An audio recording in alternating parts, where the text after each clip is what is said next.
To our channel. This is Rishi Yadav and you are watching बेरोजगार to सरकारी।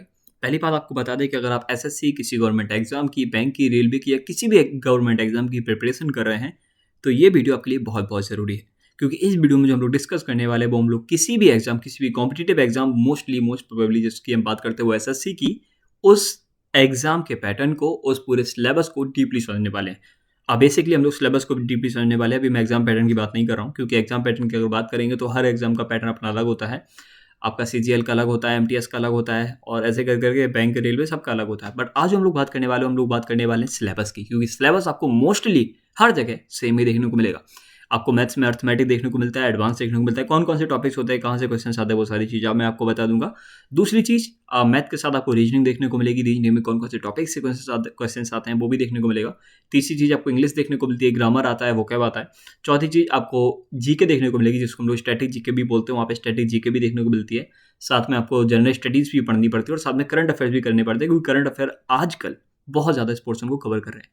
नए type के क्वेश्चन देखने को मिलते हैं। सारी चीज़ों पे हम डिस्कस करेंगे। साथ में मैं आपको ये भी बताऊंगा कि इस पूरे सिलेबस को आप कैसे सिर्फ 4 महीने के अंदर कवर अप कर सकते हैं। तो ये वीडियो बहुत इंपॉर्टेंट है, और जो सीरियस है वही इस वीडियो को अभी तक देखिए, वरना आप इस वीडियो को स्किप कर सकते हैं। क्योंकि एक बार अगर आप सिलेबस समझ गए तो कम से कम आपको ये पता रहेगा कि आपको कितना पढ़ना है, कितने पढ़ने पे क्या हो जाएगा, और आपका सिलेक्शन और आपके बीच में अभी फिलहाल कितना फर्क है, और आपने कितने टॉपिक्स पढ़ लिए, उससे आपको पता चल जाएगा कि आप कितने पानी में हैं और आप कितने पानी के ऊपर है। तो चलिए, without any further delay, let's get started. तो सबसे पहले हम लोग बात कर लेते हैं करंट अफेयर्स की। अब करंट अफेयर्स की सबसे पहले बात क्यों की गई? करंट अफेयर्स की सबसे पहले बात इसलिए की गई क्योंकि आजकल जो स्ट्रेटेजी के में या फिर जो जीएस वाला पोर्शन है, उसमें हिस्ट्री से, ज्योग्राफी से, पॉलिटी से और इकोनॉमिक्स से लिमिटेड क्वेश्चन पूछते हैं। बहुत ज़्यादा होंगे तो 7 और 8 क्वेश्चन आएंगे। बाकी पूरा स्ट्रेटेजी को करंट अफेयर वाला पोर्शन बढ़ा रहता है। तो करंट अफेयर से हम लोग क्या क्या पढ़ लें? ऐसे तो बहुत सारी चीज़ें आती हैं और ये आप पढ़ते पढ़ते थक जाओगे। लिमिटेड नहीं होती है कोई चीज़ें, लेकिन सिलेबस को लिमिट करना, एक टॉपिक्स तक लिमिट करना, वो इंपॉर्टेंट है। वही मैं आपको आज करके बता रहा हूँ। तो करंट अफेयर में जो मोस्टली क्वेश्चंस आते हैं वो आते हैं नेशनल अफेयर्स में। तो नेशनल अफेयर से भी अच्छा, देखो इस सिलेबस को पूरा देख लेना। इसका पीडीएफ काम लेगा, वो भी मैं आपको वीडियो के एंड में बता दूंगा। दूसरी बात, 4 महीने में कैसे इसको पूरा कवर अप करेंगे A to Z, वो भी आपको बता दूंगा। और ऐसा नहीं कि बस ऊपर ऊपर कवर अप कर लिया, आपका रिवीजन सब इंक्लूड रहेगा, और मैं एक एक दिन का आपको प्लान दूंगा। तो इस वीडियो को एंड तक देखिएगा। वीडियो को अभी लाइक कर दीजिएगा नहीं कराए, और अगर आप सीरियस हैं तो ये 20 से 25 मिनट की वीडियो होगी, एक बार इसको देख लीजिए, उसके बाद आपको प्रॉब्लम कभी नहीं आएगी। तो नेशनल अफेयर्स में जो आपको, देखो करंट अफेयर्स होते हैं, उसमें top 20 most important current affair topics जो कि एसएससी बार बार पूछता है, या फिर रेलवे, या फिर कोई भी बैंक एग्जाम। तो उसमें आपको गवर्नमेंट स्कीम्स करनी पड़ती है, योजनास करनी पड़ती है, क्योंकि उनसे क्वेश्चंस बहुत आते हैं। साथ में आपको यूनियन बजट और इकोनॉमिक सर्वे हाइलाइट्स है ना, इनको पढ़ के जाना पड़ेगा, क्योंकि अगर आप इनको पढ़ के नहीं जाएंगे तो आपको अलग दिक्कत होगी।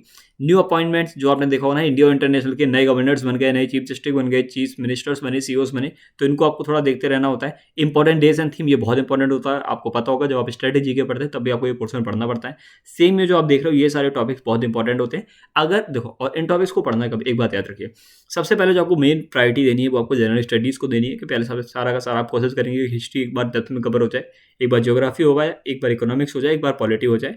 मतलब पॉलिटी पहले हो जाए, इकोनॉमिक्स बाद में हो जाए। उसके बाद स्ट्रेटेजी के पूरा रट लीजिए। आप कुछ पोर्शन, देखो स्ट्रेटेजी के भी सारी नहीं रटनी है, सिर्फ 30 इंपॉर्टेंट टॉपिक्स रटने में बता दूंगा कौन कौन से टॉपिक है वो। उसके बाद इन टॉपिक्स पे आपको काम करना होता है, करंट अफेयर्स पे काम करना होता है। और डेली के करंट अफेयर्स एसएससी के लिए तो देखने की आपको नीड नहीं है। आप अगर मंथली देखेंगे, वीकली देखेंगे तो भी वो मोर देन इनफ होगा। ओके, तो ये हो जाएंगे इंटरनेशनल अफेयर जो कि आपको देखने पड़ते हैं। ठीक है, इंडिया के रिलेशन अदर कंट्रीज के साथ, और ये काफ़ी ज़्यादा देखने को मिलते हैं। मेन चीज़ मिलिट्री एक्सरसाइजेज जो होती हैं उन पर भी ध्यान रखिएगा।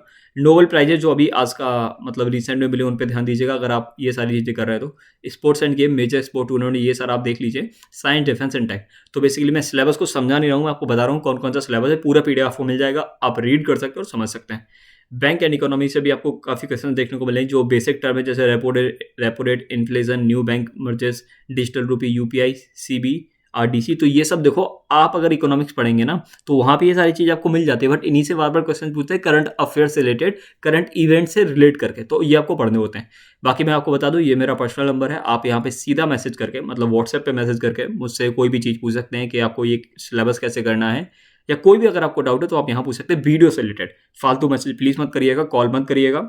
आप ऐसे ही मैं नहीं उठाऊंगा क्योंकि फ़ोन ऑफ रहता है। आप यहाँ पे से व्हाट्सएप कर सकते हैं। बाकी ये अपना चैनल है, यहाँ पे आपको सारा का सारा सिलेबस धीरे धीरे अपलोडेड होता हुआ मिल जाएगा। पूरे टारगेट्स मिल जाएंगे, कैसे 4 मंथ्स में आप पूरा अपना सिलेबस कर सकते हो, और बहुत सी चीज़ें। फिलहाल मुझे डिस्कस करके बता देना तो आपको और क्या क्या है। तो फिलहाल जो चीज़ है वो इतनी ही आती है आपके केस में, जिसको हम लोग करंट अफेयर्स बोलते हैं। करंट अफेयर्स अगर आप इतने ही यही टॉपिक्स को करके चले जाएंगे तो मोर देन इनफ होता है। ओके, अब हम लोग बात कर लेते हैं साइंस के टॉपिक की। तो मैं आपको बता दूं कि साइंस में जो सबसे ज़्यादा मेजर टॉपिक होता है वो आपको होता है बायोलॉजी, कि बायोलॉजी से सबसे ज़्यादा क्वेश्चंस आपको देखने को मिलते हैं साइंस में। बट स्टिल अगर आपको साइंस का सिलेबस करना और आपको सारी चीज़ें नहीं पढ़नी है तो टॉप 10 चीज़ें जिनको आप कैसे भी नहीं छोड़ सकते वो ये हैं। फिजिक्स की ये 10 चीज़ें हैं, आप law of motion, work, power, energy, sounds. भैया आप ये साइंस का क्यों बता रहे हैं, करंट अफेयर का क्यों बता रहे हैं, आप हिस्ट्री का क्यों नहीं बता रहे, रीजनिंग का क्यों नहीं बता रहे? तो मैं आपको एक एक चीज़ बताने वाला हूँ, मैं पहले ही आपको बता रहा हूँ। तो साइंस का ये सिलेबस देख लीजिए, आप इसका स्क्रीनशॉट भी ले सकते हैं। सेम आप केमिस्ट्री का भी स्क्रीनशॉट ले लीजिए, मैं वीडियो पॉज कर रहा हूँ थोड़ी देर के लिए। सेम आप बायो, ये होते हैं इंपॉर्टेंट टॉपिक्स कि इनको आपको कभी छोड़ के नहीं आना। जो बायो के टॉपिक्स है यहाँ से क्वेश्चंस बहुत बनते हैं, डिसीजेस से क्वेश्चंस बहुत बनते हैं, सेल से क्वेश्चंस बहुत बनते हैं। तो इन टॉपिक्स को आपको मिस नहीं करना है, ओके, और इनके बारे में डेप्थ में पढ़ के जाना है, ओके।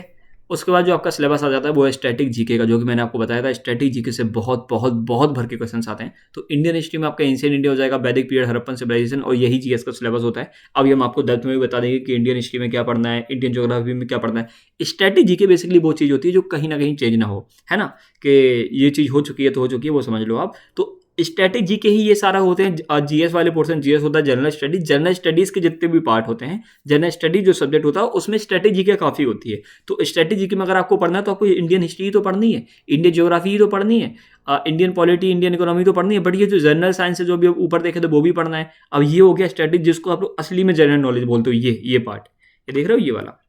तो ये सब आपको पढ़ के जाने होते हैं, ठीक है। इंपॉर्टेंट डेट्स एंड डेट्स, ये मैंने आपको बोला ना ऊपर, आपको करंट अफेयर में वो इन्हीं से लेट करके पूछते हैं। पुराने डेट्स नहीं पूछेंगे जो अभी आए हैं, जैसे 2025 का कोई थीम आया तो वो आपसे पूछ लेंगे। मिसलिनियस जैसे बुक्स और ऑथर से क्वेश्चन आ गए, फेमस पर्सनैलिटी से क्वेश्चन आ गए। ये है वो टॉप 30 स्ट्रेटेजी के टॉपिक जो कि आपको करने ही करने पड़ेंगे अगर आप अच्छा स्कोर करना चाहते हैं जीएस में। तो उसका स्क्रीनशॉट ले लीजिए। अब आप इसका आगे का स्क्रीनशॉट ले लीजिए। बाय द वे ये पीडीएफ आपको पूरी मिल जाएगी, मैं आपको बता दूंगा कहाँ मिल जाएगी अगर आप वीडियो को एंड तक देखते हैं तो। इंग्लिश का सिलेबस देख लीजिए। देखो एक होता है टीयर 1, और आपको पता होगा सीजीएल बेसिकली टीयर 1 एक टीयर 2 होता है। टीयर 2 में आपसे एडवांस स्कोरिंग के लिए, टाइम सेविंग के लिए आपको बता दिया गया है कैसा सिलेबस करना पड़ेगा, और टीयर 1 के लिए कैसा सिलेबस करना पड़ेगा वो भी आपको बता दिया है, ठीक है। तो टीयर 1 में इंग्लिश के सिलेबस 25 क्वेश्चन होते हैं, 50 मार्क्स के, आपको पता होगा। वोकेबलरी अब ये सारी चीज़ें करनी पड़ती है। साइनो से क्वेश्चन आते हैं, एंटो से आते हैं, one word substitution, idioms and phrases, ये बहुत सिंपल होते हैं। जो आप देख रहे हो ना ईडियम्स और फ्रेजेस वाला पार्ट, ये बहुत सिंपल होता है, इनमें आपको ज़्यादा दिमाग नहीं लगाना पड़ता है। दिमाग की अगर बात करें तो वो आपको लगाना पड़ेगा इन चीज़ों में, ग्रामर में, क्योंकि यहाँ से जो एरर, स्पॉटिंग एरर के क्वेश्चन आते हैं, फिल इन द ब्लैंक्स के क्वेश्चन आते हैं, सेंटेंस इंप्रूवमेंट के क्वेश्चन आते हैं, ये आपको कई बार परेशान कर सकते हैं। तो इन चीज़ों को कंप्लीट करिएगा। ये जो 3 पोर्शन है ना, 3 पोर्शन इनको डेप्थ में करिएगा, ठीक है। एक्टिव एंड पैसिव वॉइस कोई भी कर लेता है, बेसिक लेवल की आती है, क्लास 10th लेवल की। कभी कभी आपको कंफ्यूज करने के लिए थोड़े से हार्ड आ जाते हैं, बट हाँ फिर भी वो 10th लेवल की होती है, तो उसमें आपको ध्यान नहीं देना है। कॉम्प्रहेंशन बहुत इंपॉर्टेंट हो जाता है, बट मेन चीज़ ये है कि जब तक आप रीडिंग नहीं करेंगे और आप सोचेंगे कि आपको कॉम्प्रहेंशन स्ट्रॉन्ग हो जाएगा, आपको जो पैसेज है वो स्ट्रॉन्ग हो जाएंगे, नहीं होंगे। आपको रीडिंग करनी पड़ेगी। रीडिंग ये नहीं कि आप सोच रहे हैं कि हम सेल्फ हेल्प बुक ले लेंगे, नहीं, आपको स्टोरी रीडिंग करनी पड़ेगी, तब आपकी ये चीज़ें बेटर होंगी। आपको आर्टिकल्स पढ़ने पड़ेंगे, आपको न्यूज़पेपर पढ़ने पड़ेंगे, तब ये चीज़ें स्ट्रॉन्ग होगी, क्योंकि आपको समझना पड़ता है कि हुआ क्या। इस बात को समझो। टीयर 2 के लिए आपको रीडिंग स्किल्स बहुत इंपॉर्टेंट होती है, ये देख रहे हो ना, इन वजह से। रीडिंग कॉम्बिनेशन, क्लोज टाइट, पैरा जंबल, सेंटेंस रीअरेंजमेंट, ठीक है। ग्रामर और यूसेज सेम चीज होती है, sentence correction, phrases replacement, fill in the blanks with preposition, tenses. यहाँ पे आपका देखो 2 बेस पे आपके क्लोज टेस्ट देखने को मिलते हैं।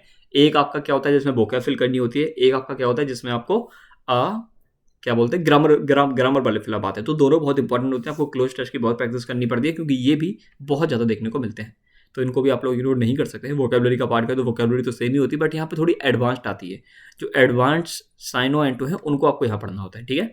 अच्छा, होमोनियम्स और होमोफोन्स तो आप जानते ही होंगे, जो एक जैसे वर्ड्स होते हैं ना, वो बोलते हैं। प्रिंसिपल और प्रिंसिपल में क्या फ़र्क होता है, डेली के लिए स्प्रेड। अरे चलो थोड़ा इसको फिलहाल तो आपका काम का नहीं है। अब हम लोग बात कर रहे हैं, हम लोग जीएस के सब्जेक्ट्स की बात कर रहे हैं। तो फिलहाल अभी हम लोग जो बात कर रहे हैं ज्योग्राफी की बात कर रहे हैं। तो ज्योग्राफी में भी फिजिकल ज्योग्राफी, इंडिया और वर्ल्ड की आपको ये पढ़ना पड़ेगा। Interior of earth, crust, mantle core के बारे में थोड़ा सा डेप्थ में, volcano, earthquakes end plate tectonics, मतलब ये टॉपिक्स तो आपको करनी है, बट डेप्थ में करनी है। जैसे माउंटेन्स, अब ये नहीं कि आपने सिर्फ माउंटेन के बारे में पढ़ लिया, अब आपको हिमालयस के बारे में पूरा पढ़ना है, तो डेप्थ में पढ़नी पड़ेंगी ये चीज़ आपको। Continent, oceans, latitude, longitude, atmosphere, ये सारी चीज़ें। और अगर मैं अंदर की आपको बात बताऊं, अगर आपको सिलेबस सच में एक बार डेप्थ में कवर करना है, आपको कभी भी कोई दिक्कत ना हो, तो आपको एक बार एनसीईआरटीज़ पढ़नी ही पड़ेंगी क्लास 6 से, भले वो हिस्ट्री की हो, भले वो इकोनॉमिक्स की हो, भले वो पॉलिटी की हो, भले वो ज्योग्राफी की हो। और जो एनसीईआरटीज़ हैं वो हम लोग अपने चैनल पे करा रहे हैं, और बेसिक जो एनसीईआरटीज़ हैं उनको बेसिक से लेकर एडवांस तक ले जा रहे हैं, फिर आपको समझा रहे हैं। उसके बाद हम लोग आपको स्टेटमेंट वाइज क्वेश्चन कराते हैं, असर्शन रीजन वाइज क्वेश्चन कराते हैं, जो कि आज के रैंड में एसएससी सीजीएल आपसे आस्क करता है, तो आपको उसमें भी कोई प्रॉब्लम नहीं होगी। इंडियन ज्योग्राफी की बात करें तो आपको location, neighbours of India, states and borders, mountains, Himalaya, Aravalli, ये सारे डेप्थ में पढ़ना पड़ता है। मैंने सेम चीज़ बोली ना कि आपको माउंटेन माउंटेन्स में हिमालयस पढ़ने पड़ता है। ज़्यादातर क्वेश्चन आपको इंडियन ज्योग्राफी से देखने को मिलते हैं as compared to world geography. World geography से आपको कम क्वेश्चन देखने को मिलते हैं, इंडियन ज्योग्राफी से ज़्यादा क्वेश्चन देखने को मिलते हैं, ठीक है।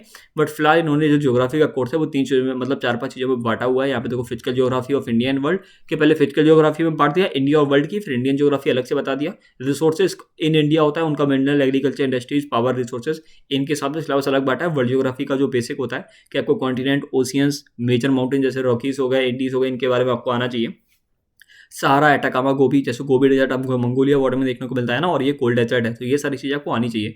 जैसे विक्टोरिया लेक सबसे बड़ा है कि नहीं है, जरा कमेंट करके बताइए। लेक सुपीरियर क्या है, सबसे बड़ा है क्या? तो इन सब के बारे में आपको थोड़ा थोड़ा बेसिक नॉलेज होनी ही चाहिए। इनके नोट्स कहाँ मिलेंगे? नोट्स भी हमारे चैनल पे है, वीडियोस भी हमारे चैनल पे है, डेप्थ में भी वीडियो है, बेसिक भी वीडियो है। आपको जो भी चाहिए आप एक बार कमेंट कर दीजिएगा, मैं आपको वीडियो का लिंक प्रोवाइड कर दूंगा। बाकी वीडियो के एंड में आपको बहुत सारी चीज़ें बताऊंगा, तो प्लीज़ वीडियो को एंड तक देखिएगा। इन्वायरमेंटल ज्योग्राफी आपको बायोस्फीयर रिजर्व, और हाँ ये देखो, अब ये देख रहे हो ये क्या है, ये वही स्ट्रेटेजी वाला पोर्शन आ गया। जो बायोस्फीयर रिजर्व नेशनल पार्क है ना, ये वही स्ट्रेटेजी वाला पोर्शन आ गया कि आपको लर्न करके जाना ही जाना पड़ेगा, रटना ही पड़ेगा काइंड ऑफ, है ना। रिवर से भाई बहुत क्वेश्चंस बनते हैं, सॉइल्स ऑफ इंडिया से क्वेश्चंस बनते हैं, बट इतने नहीं। रिवर्स ऑफ इंडिया से इतने बहुत सारे क्वेश्चंस बनते हैं, फिजिकल फीचर से बहुत सारे क्वेश्चंस बनते हैं, ठीक है। देखो मेन चीज़ ये है कि अगर आप क्लास 6 से लेकर 10th के बार एनसीईआरटी नहीं करेंगे तो ये समझो कि नहीं होगा भाई, नहीं होगा, मजाक से अलग। चलो मैथ का सिलेबस आपके सामने आ गया। एक होता है अर्थमेटिक जो हाई वेटेज वाला होता है, इसमें बेसिकली जो टॉपिक्स पूछे जाते हैं वही परसेंटेज पूछा जाता है। परसेंटेज में आपको प्रॉफिट लॉस पूछेंगे, SI, CI, DI, ये सारी 3 से 4 क्वेश्चन एवरेज रहते हैं जो उससे आपके पूछे जाते हैं, बार बार पूछे जाते हैं। प्रॉफिट लॉस डिस्काउंट देख लीजिए, सक्सेसिव डिस्काउंट, मार्क प्राइस, इन टॉपिक से क्वेश्चन पूछे जाते हैं, 2 से 3 क्वेश्चन आते हैं। Simple interest and compound interest, CI से, और कंपाउंड रेट, ईयरली, आप सारे देख सकते हैं किन टॉपिक से कैसे क्वेश्चन आते हैं और उन टॉपिक के सब टॉपिक्स में कैसे क्वेश्चन आते हैं, वो सारे के सारे यहाँ पे लिखे हुए हैं। तो चलो आप स्क्रीनशॉट ले लीजिए। 1 से लेके अगर आप स्क्रीनशॉट लेना चाहें तो 8 तक के स्क्रीनशॉट ले लीजिए। ले लिया, अब मैं आगे बढ़ा देता हूँ। अब 8 से लेके आप 10 तक के स्क्रीनशॉट ले लीजिए। अब ये एडवांस मैथ आ गया, इसका भी स्क्रीनशॉट ले लीजिए। ज्योमेट्री हो गया, मेंसुरेशन हो गया, हाँ मेंसुरेशन हो गया, ट्रिग्नोमेट्री हो गया, अलजेब्रा, सर्ट्स एंड इंडिकाइज। अब ये भी इंपॉर्टेंट होते हैं वैसे थोड़ा थोड़ा, लेकिन हाँ इतने नहीं, बट हाँ इंपॉर्टेंट होते हैं। नंबर सिस्टम हो गया, सिंप्लीफिकेशन, वर्ड मास, ये भी टॉपिक्स इंपॉर्टेंट होते हैं और ये एडवांस मैथ के इंपॉर्टेंट टॉपिक है, तो इनको आप इग्नोर नहीं कर सकते और ये आपको थोड़ा डेप्थ में कवर अप करने होते हैं। ओके, तो ये भी सारे देख लीजिए, ज़्यादा हार्ड है नहीं। अब आपको लग रहा होगा भैया सिलेबस तो बहुत सारा है, कैसे होगा 4 महीने में, आप तो मजाक कर रहे हो, 4 महीने में तो इम्पॉसिबल है। तो मैं बताऊंगा ना कैसे होगा, एक एक चीज़। और आपको जब तक चीज़ें प्रैक्टिकल नहीं लगेगी, वो गारंटी मैं दे रहा हूँ कि आपको प्रैक्टिकल लगने लगेगा। मैं बताऊंगा कैसे होगा, और नहीं होगा तो फिर आप फ्री हैं कि आप कमेंट में जो बोलना चाहें वो बोल सकते हैं, ठीक है। और अगर आपको समझ में आई चीज़ें तो फिर आप ये भी बोल सकते हैं कि भैया ये PDF कहाँ मिलेगा, और वो आप मांगेंगे। और क्यों मांगेंगे? क्योंकि मैं बताऊंगा ना कि क्यों आपको चाहिए।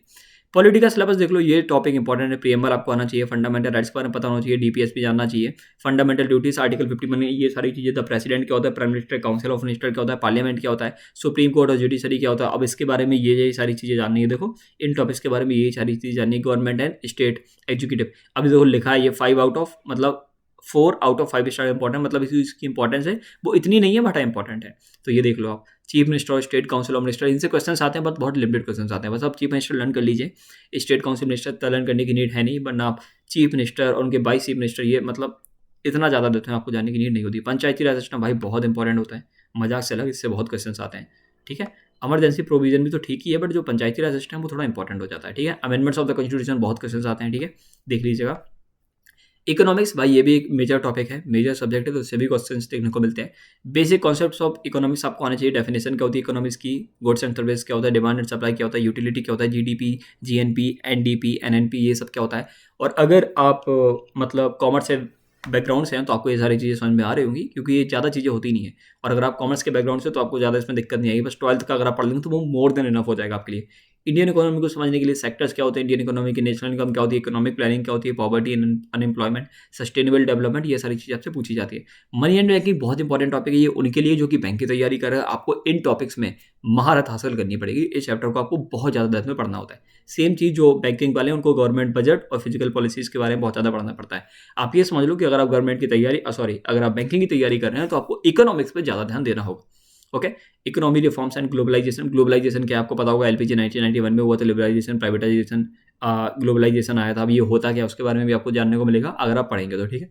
इंडियन एग्रीकल्चर इंडस्ट्री से ये सारी चीज़ आपको आनी चाहिए। अभी वो देखो फिर से स्ट्रेटेजी वाला पोर्शन आ गया, क्योंकि ग्रीन रिवॉल्यूशन हम कई जगह पढ़ते हैं ना, हिस्ट्री में भी पढ़ सकते हैं ना, पोस्ट इंडिपेंडेंस हिस्ट्री के बाद भी पढ़ सकते हैं। ओके, अब रीजनिंग की बात करें तो रीजनिंग में देखो भाई, रीजनिंग में बहुत सारे टॉपिक्स होते हैं, लेकिन ये सारे टॉपिक सिंपल होते हैं और रीजनिंग में काफ़ी लोग को ये लगता है कि वो आराम से अच्छा स्कोर कर लेंगे, कर भी लेते हैं। बट मेन चीज़ है कि रीजनिंग में आपकी कॉम्पिटिशन तब नहीं होती तब आप आउट ऑफ 50 में से 40 स्कोर करते हो। आपकी कंपटीशन तब होती है जब आप 50 में से 46 प्लस स्कोर करते हो। तो 40 तो सबके आ जाते हैं, जब आप 46 प्लस स्कोर करने लगेंगे तब आप रीजनिंग में स्टैंड आउट कर रहे हैं। और ये चीज़ इंपॉर्टेंट है। सबको लगता है रीजनिंग सिंपल, हम तो कर लेंगे। अरे नहीं भाई, हलवा नहीं है वो, समझो इस बात को। तो नंबर सीरीज से इस टाइप के क्वेश्चन आते हैं, कोडिंग डिकोडिंग से ये आते हैं, एनालॉजी से ये आते हैं, क्लासिफिकेशन से आते हैं, ब्लड रिलेशन से क्वेश्चन काफ़ी देखने को मिलते हैं। और रीजनिंग में भाई सच बताएं, हर जगह से क्वेश्चन देखने को मिलते हैं। आप साइलोजम से, कैलेंडर से, क्लॉक से अब थोड़ा कम देखने को मिलते हैं, क्यूब एंड आई से ये भी थोड़ा कम ही देखने को मिलते हैं। अब देखो बैंकिंग में यहाँ से क्वेश्चन देखने को मिल सकते हैं, बट एसएससी में इतना नहीं मिलते। डायरेक्शन डिस्टेंस से मिलते हैं, ब्लड रिलेशन से मिलते हैं, पजल से मिलते हैं, सेटिंग अरेंजमेंट से बहुत क्वेश्चन देखने को मिलते हैं। ओके, वेन डायग्राम से क्वेश्चन देखने को मिलते हैं, स्टेटमेंट कंक्लूजन वाले जो कि आजकल बहुत आ रहे हैं भाई, बहुत आ रहे हैं। इन पे आपको बहुत ध्यान देना पड़ेगा, ठीक है। मैथमेटिकल ऑपरेशन जो तो बॉड मास वगैरह हो गया, ज़्यादा इंपॉर्टेंट है नहीं। मिरर और वाटर में से एक टाइम पे बहुत क्वेश्चन आते थे, बट अभी इतना नहीं आ रहे, बट आते हैं। फिगर काउंटिंग से भी एक क्वेश्चन हो सकता है आपको आउट ऑफ 25 मिल जाए, but limited. Okay, paper folding cutting कह सकते हो मिल जाता है, बट हाँ पढ़ना इंपॉर्टेंट है। ओके, एम्बेडेड फिगर, हाँ ये देखने को मिल जाता है, ये कॉमन है, काफ़ी देखने को मिलता है। सीरीज से भाई बहुत क्वेश्चंस आते हैं, अल्फा न्यूमेरिक सीरीज, मतलब ये जो मिक्स होती है ना, कि इसमें नंबर्स भी और इसमें अल्फाबेट भी है, तो ये वाली भी सीरीज से बहुत क्वेश्चन आते हैं। तो यहाँ पे आपका रीजनिंग का सिलेबस भी खत्म हो जाता है। खत्म। आपके पूरे सिलेबस को हमने डिस्कस कर लिया। तब तक हमने पॉलिटी के बारे में जाना, हमने हिस्ट्री के बारे में जाना, हमने जाना साथ में आपके ज्योग्राफी के बारे में, और हमने आपके साथ जाना पॉलिटी। देखो पॉलिटी डिस्कस किया था, इकोनॉमिक डिस्कस किया था, हिस्ट्री डिस्कस किया था, ज्योग्राफी डिस्कस किया था। 4 मेन टॉपिक्स हो गए। फिर हमने रीजनिंग देखा, हो गया। फिर हमने इंग्लिश देखा, हो गया। फिर हमने मैथ देखा। सारे टॉपिक्स खत्म। स्ट्रेटेजी के भी देखा था, करंट अफेयर्स भी देखे थे। तो ये आपके सारे टॉपिक्स हो गए। अब भैया ये बताओ 4 महीने में कैसे हो जाएगा? तो 4 महीने में ऐसा होगा कि ये जो आप चैनल देख रहे हो, ये चैनल आपके लिए रामबाण साबित हो सकता है, अगर आप सीरियस हैं तो। और अगर सीरियस नहीं हो तो सुनो, ऐसी वीडियो 100 सामने आती है कि सिलेबस कैसे करना है, 2 महीने में कर लो, 1 महीने में कर लो।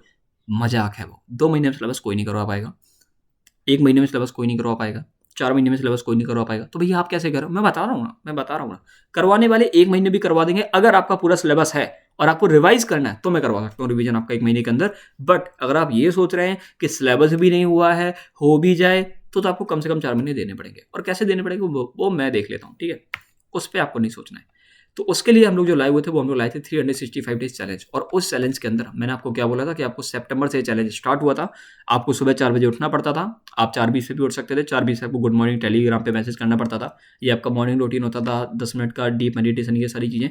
और अब मैं सुबह डेली मॉर्निंग में 5 बजे टेलीग्राम पे लाइव आता हूँ। वहाँ पे मैं डेली आप लोग को मेडिटेट कराता हूँ, आपको एक्सरसाइज कराता हूँ। उसमें डेली बहुत सारे लोग जुड़ते हैं, जो सीरियस लोग वो डेली 5 बजे उठते हैं। तो आप ये समझो कि आप उस कॉम्पिटिशन में है भी कि नहीं है। डेली वो मेडिटेट करते हैं, डेली वो एक्सरसाइज करते हैं, डेली वो योगा करते हैं, डेली वो स्ट्रेचिंग करते हैं, डेली वो डीप ब्रीथिंग करते हैं। तो आपको कैसे लग रहा है कि आप उस कंपटीशन में हो अगर आप सुबह 4 बजे नहीं उठ सकते हो तो? और हाँ, मैं अभी की सर्दियों की बात कर रहा हूँ।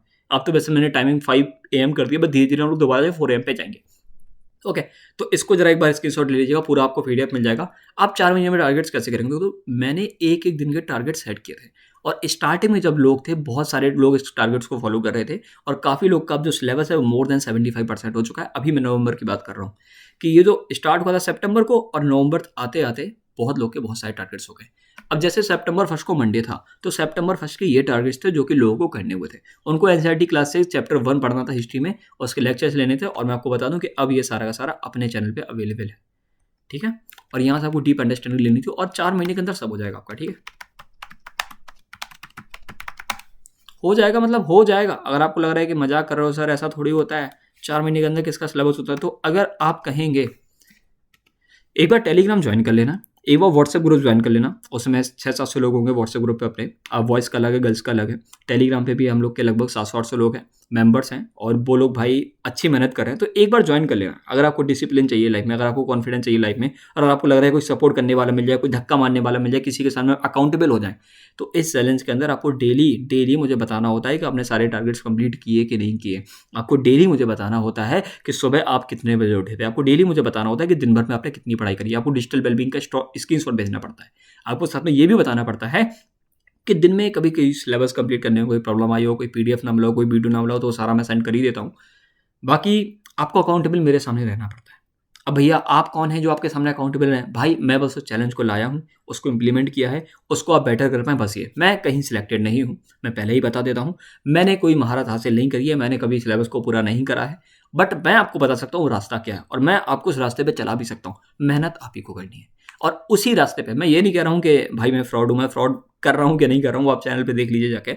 हम लोगों ने अभी बस 6 महीने पहले चैनल स्टार्ट किया था और अब आज हमारे पास 8,000 से ज़्यादा लोगों की फैमिली है और उम्मीद है ये आगे बढ़ेगी और बढ़ेगी इसलिए क्योंकि हम लोग कभी फ्रॉड नहीं कर रहे हैं आपके साथ। हम लोग कोशिश कर रहे हैं कि हम स्टूडेंट्स को वो दे पाएँ जिसकी सच में नीड है। टीचर्स क्या बोलते हैं, आपको कोर्स बेच देंगे, पैसे दे देंगे, ये कर देंगे, वो कर देंगे, बहुत सारी चीज़ें। मेन चीज़ होता है डिसिप्लिन। स्टूडेंट्स के अंदर डिसिप्लिन नहीं है, इसीलिए ये चैनल पे हम लोग फोकस कर रहे हैं। आपको डिसिप्लिन देने के लिए जो चैलेंज आया है 365 डेज़ का, अब 365 डे चैलेंज क्या अच्छे समझो कि 4 महीने में सिलेबस कंप्लीट होगा, 3 महीने डेप्थ में रिवीजन चलेगा, उसके साथ हम लोग बात करेंगे आपके फिजिकल अपीयरेंस पे, हम लोग बात करेंगे आपके मेंटल हेल्थ पे और मतलब बहुत चीज़ों पे काम करेंगे। फिलहाल बस इतना जान लो, अगर पूरा सिलेबस करना है आपको 4 महीने के अंदर, तो ये हैं वो डेली टारगेट्स। सितंबर फर्स्ट के टारगेट ये हैं। एनालाइज करना है कंप्लीट सिलेबस। पहले दिन मैथ्स नहीं पढ़नी है भाई, सिलेबस को एनालाइज करो। ओके, रीजनिंग का ये करो, सितंबर 2 को देखो, सितंबर 3 को देखो, सितंबर 4 को देखो। एक एक दिन के टारगेट है भाई, एक एक दिन के। भैया ये तो आप मजाक कर रहे हो, कोई करने वाला होता। अरे देखो, करने वालों ने 75 डे हार्ड चैलेंज भी फॉलो किया था अपने चैनल पे, जो कि था पहले, बट अभी मैंने उसको ऑफ कर दिया है क्योंकि वो बहुत पुराना चैलेंज था, एकदम स्टार्ट किया था चैनल तब बनाया था। बट अभी जो चैलेंज है वो भी चल रहा है। तो भैया ये तो सितंबर में स्टार्ट हुआ था, हम कैसे ज्वाइन कर सकते हैं? अगर आप आज इस वीडियो को देख रहे हो, 1 दिसंबर से पहले इस वीडियो को देख रहे हो, तो 1 दिसंबर को अपना सितंबर फर्स्ट समझो और डे 1 से टारगेट को फॉलो करना स्टार्ट कर दो। टेलीग्राम पे डेली 8 बजे लोग अपडेट देते हैं कि भैया मैंने दिन भर में कितने कितने टारगेट्स कर लिए और डेली स्क्रीनशॉट भेजते हैं। बाय पीटी योल पमटा पे हम लोग आपको हमारे बहुत सारे ग्रुप मिल जाएंगे जहाँ पे डेली आपको एस्पिरेंट्स देखने को मिलते हैं जो कि लाइव पढ़ाई करते रहते हैं, तो वहाँ से भी आपको मोटिवेशन देखने को मिलेगा। तो अगर आप सीरियस हैं, खुद को चेंज करना चाहते हैं और आप चाहते हैं लाइफ में एक डिसिप्लिन बनाएं, आप डिसिप्लिन बना के रखें और आप कम से कम टाइम में ज़्यादा से ज़्यादा आउटपुट निकाल पाएँ, तो आप इस चैलेंज को ज्वाइन कर सकते हैं। भैया इसका कुछ फीस तो देखो, एक टाइम पे इसका जो फीस था वो ये था कि जितना आप पे करना चाहें। सितंबर जब आ गया तो सितंबर के बाद ये था कि उसका फीस होगा वो 150 होगा। अब देखो मेन चीज़ ये है कि टारगेट सारे आपको अवेलेबल मिल जाएंगे, ठीक है, फ्री में भी आप कहीं से देख के कर सकते हो। टेलीग्राम पे एक एक दिन के टारगेट्स आपको सुबह आप भेज दिए जाते हैं, आपको उनको फॉलोअप करना होता है। तो फ्री तो सारी चीज़ें हैं, बट अगर आपको लग रहा है कि हाँ ये चीज़ वर्थ इट है सर और मुझे इसका मजा आ रहा है और मैं इसको फॉलो करना चाहता हूँ और मैं इससे पीछे नहीं हटना चाहता, तो आप मेरे इस नंबर पे पैसे भेज सकते हैं, जितने आपको मन करे। जितना आपको लगे कि सर ये जितना वर्थ इट है चैलेंज, आप उतने भेज सकते हैं। आप 100 भेज सकते हैं, आप 200 भेज सकते हैं, आप 50 भेज सकते हैं, आप ₹1 भी भेज सकते हैं, आपकी इच्छा है। ये फ़ोनपे पे, पेटीएम पे और आपको गूगल पे मिल जाएगा नंबर। और भेजना तभी तब आप इस पीडीएफ को पूरा पढ़ लें, भेजना तभी तब आप 2-4 दिन चैलेंज को फॉलो कर लें, भेजना तभी तब आपको लगे कि आप चेंज हो रहे हो, वरना भेजने की कोई नीड नहीं है। ओके, और डे 1 से सर टारगेट कहाँ मिलेंगे, पीडीएफ कब मिलेगा? पीडीएफ तभी मिलेगा आपको तब आप सीरियस हो जाएंगे। ओके, व्हाट्सएप पे इसका पर्सनल ग्रुप है, वो पेड ग्रुप है, तो उस पर आप मत ज्वाइन हो जाइएगा। आप टेलीग्राम पे ज्वाइन हो जाएंगे तो वहाँ पे भी आपको डेली टारगेट देखने को मिल जाते हैं और लोग टेलीग्राम पे ही अपडेट करते हैं। बट अगर आप पर्सनल ग्रुप पे ज्वाइन होना चाहते हैं व्हाट्सएप वाले पे, वहाँ पे भी लाइक 200-250 लोग हैं, तो फिर आपको उसके लिए पे करना होगा लाइक ₹100, क्योंकि फिर वो इसी का हो जाएगा। उसका 99 कॉस्ट था, तो आप इसी पे कर सकते हो मेरे नंबर पर और मैं आपको उसमें ऐड करूँगा अगर आप सीरियस हैं। पैसे खर्च बिल्कुल मत करिए अगर आप सीरियस हैं तो। ओके, और उस ग्रुप पे ज्वाइन होने का कुछ फ़ायदा नहीं है क्योंकि भाई बस उसमें सीरियस लोग और कुछ नहीं है, क्योंकि बस और कुछ नहीं है उसमें। मेन चीज़ है कि अगर आप पढ़ना चाहेंगे तो आप टेलीग्राम से भी टारगेट ढूंढ के फॉलो कर सकते हो, क्योंकि डे 1 से लेके अभी तक के सारे हैं। बाकी आपको बता दें सितंबर 6 तक हो गए टारगेट्स, तो इसके बाद भी कुछ चीज़ें होती हैं, चलो आपको दिखा देते हैं। जैसे सितंबर मंथ तो पूरा निकल गया। अब देखो आखिरी के 10 दिन मैंने आपको रिवीजन दिया था कि भाई रिवीजन करो, फास्टिंग मतलब कि एक दिन का व्रत लो। अब ये क्यों दिया था? क्योंकि हम लोग जो फोकस कर रहे थे वो हम लोग फोकस कर रहे थे कि आपको ओवरऑल पूरा चेंज करें। आपकी मेंटल हेल्थ पे भी ध्यान दें, आपकी फिजिकल अपीयरेंस पे भी ध्यान दें, आपके जो डिजिटल डिटॉक्स है उसको भी कम कर पाएँ, कब इंस्टाग्राम ना चला पाएँ, यूट्यूब ना चला पाएँ। तो शॉर्ट्स कैसे ब्लॉक करें मैंने ये भी आपको बताया था। इंस्टाग्राम पे रील्स कैसे ब्लॉक करें मैंने आपको ये भी बताया था। फ़ोन से कम कैसे पढ़ाई करें वो भी मैंने बताया था। बस आप एक बार चैनल पे तो जाओ यार, ठीक है। तो ये अक्टूबर 2 के ये सारे टारगेट्स हैं। बाकी आपको बता दें कि मैं आपको हर वीक में मूवीज़ भी बताता हूँ कि कौन कौन सी, तो ये सारी चीज़ें आपको देखने को मिल जाती हैं। तो प्लीज़ आप एक बार देखिए चैनल को, तो आपको सारी चीज़ें देखने को मिल जाएंगी और रिसर्च कर सकते हैं आप इन टॉपिक्स पे। अक्टूबर में आपको क्या क्या चीज़ पे रिसर्च करनी थी ये मैंने आपको बताया हुआ था, ठीक है। बुक्स कौन कौन सी आपको पढ़नी है वो आपको बताया हुआ था। स्पीच आपको मैं डेली कहता हूँ कि भेज दीजिए ताकि आप लोग की जो कम्युनिकेशन है वो बेटर हो पाए। तो यही सारी चीज़ें थी। मूवीज़ मैंने आपको बोली थी कौन सी मूवी कब देखनी है, तो पूरा आपको ओवरऑल अगर डेवलपमेंट चाहिए लाइफ में तो आप बिना कुछ सोचे इस चैलेंज के अंदर आ सकते हैं और एक बार फ्रेंड से बात कर सकते हैं टेलीग्राम पे आके, वहाँ पे आप मैसेज भी भेज सकते हैं, लिंक आपको डिस्क्रिप्शन में मिल जाएगी। तो आज की वीडियो के लिए बस इतना ही। उम्मीद है वीडियो आपको पसंद आई होगी। चैनल को सब्सक्राइब कर दीजिए। अगर चैलेंज में आना चाहते हो तो पर्सनली मुझे मैसेज कर दीजिए, और इस नंबर पे करके भी आप सीधा ज्वाइन हो सकते हैं। अगर आप ग्रुप पे ज्वाइन होना चाहते हैं पेड वाले पे, तो मैसेज कर दीजिएगा, मुझे स्क्रीनशॉट भेज दीजिएगा, मैं आपको ऐड कर लूँगा। दूसरी बात, अगर आप इस पीडीएफ को चाहते हैं तो एक बार टेलीग्राम पे मैसेज कर दीजिएगा और दिखा दीजिएगा कि आप सीरियस हैं, वरना नहीं। ठीक है, आपको कमेंट में लिखना है कि भैया मैं सीरियस हूँ, मैं चैलेंज के अंदर आना चाहता हूँ, तभी मैं आपको पीडीएफ भेजूंगा, और फिर मुझे व्हाट्सएप पे या फिर टेलीग्राम पे मैसेज कर दीजिएगा। लिंक आपको डिस्क्रिप्शन में मिल जाएगी। आज की वीडियो के बस इतना ही। उम्मीद है वीडियो आपको पसंद आई होगी, और चैनल पे बहुत सारे जीएस के टॉपिक्स हैं, बहुत सारी इंग्लिश की सीरीज है, एक बार जरूर चेकआउट करिएगा। मिलते हैं अगले वीडियो में।